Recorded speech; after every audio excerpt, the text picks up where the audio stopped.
Hey guys, so I just wanted to do a quick comparison here between the brand new OnePlus 5T on the left and the Galaxy S8, which I think is its closest rival here, because obviously you can get the S8 Plus for about €100 more than the OnePlus 5T. So we just wanted to see, is it worth it to go for the S8 Plus still in late 2017. Certainly has some advantages on paper, such as a fully curved display, also getting wireless charging, obviously, full IP68, and an annoying fingerprint sensor on the back, and it boots up faster as well.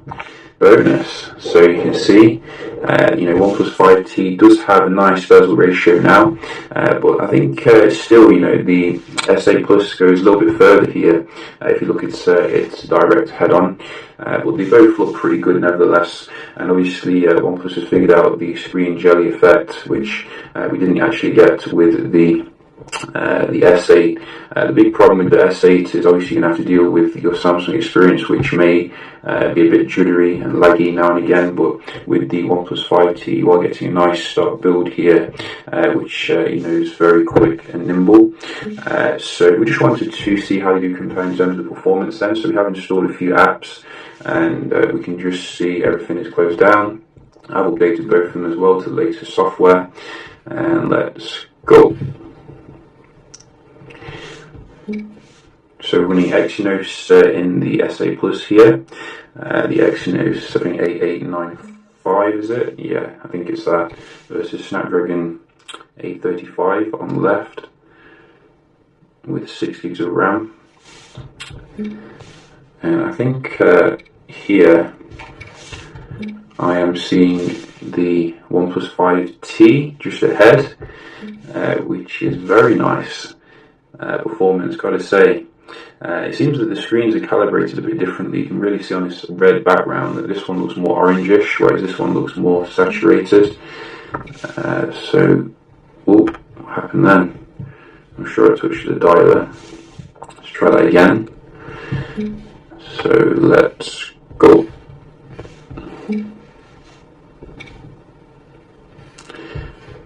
So I think really you can see here there's some really nice speeds coming off the 5T, which is leaving the S8 Plus standing. We can just have a look at some of the games.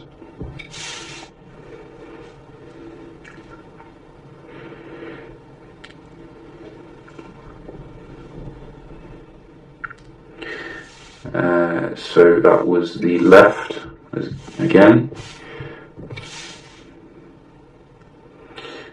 So what is this one? This one is the Samsung this time, looks like. So 1-1. We did get a pop-up. 1-1 though, very nice. Oh, 2-1 looks like. Although that's probably going to a different area. And he goes to the 5T.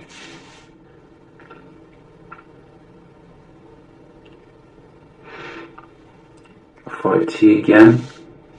3-1. Very nice performance. Wow, I'm really actually surprised.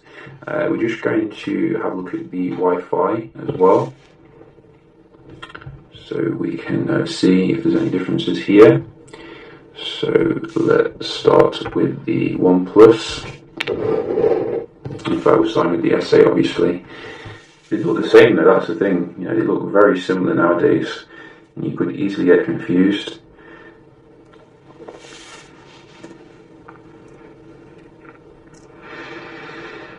So I've seen the S8 do better here, but still very decent score.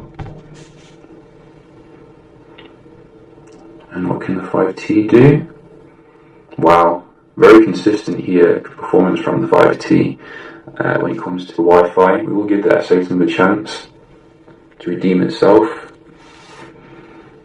Come on, alien technology. Is it playing up? I think it is.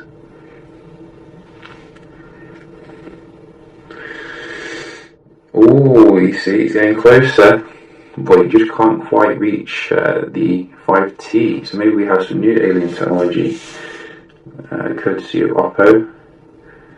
So that is quite nice, very nice Wi-Fi performance on the left, and we just wanted to do some web browsing, so you can see how the experience is here on both of them, which, as you can see, I think as I said before, the S8 Plus gives you slightly more viewing area because it's a slightly bigger phone here when it comes to your web browsing. So we're just going to go to daily fail.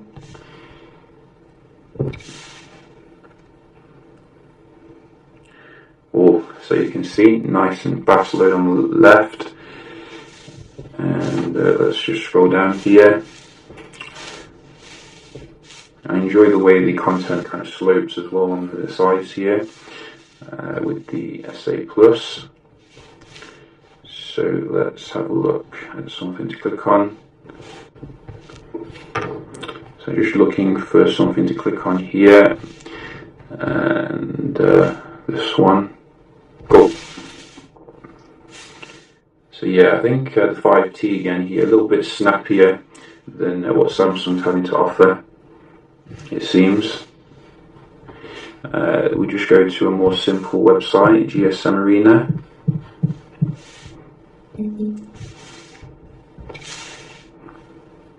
Again, 5T, I did see that, and you saw it too.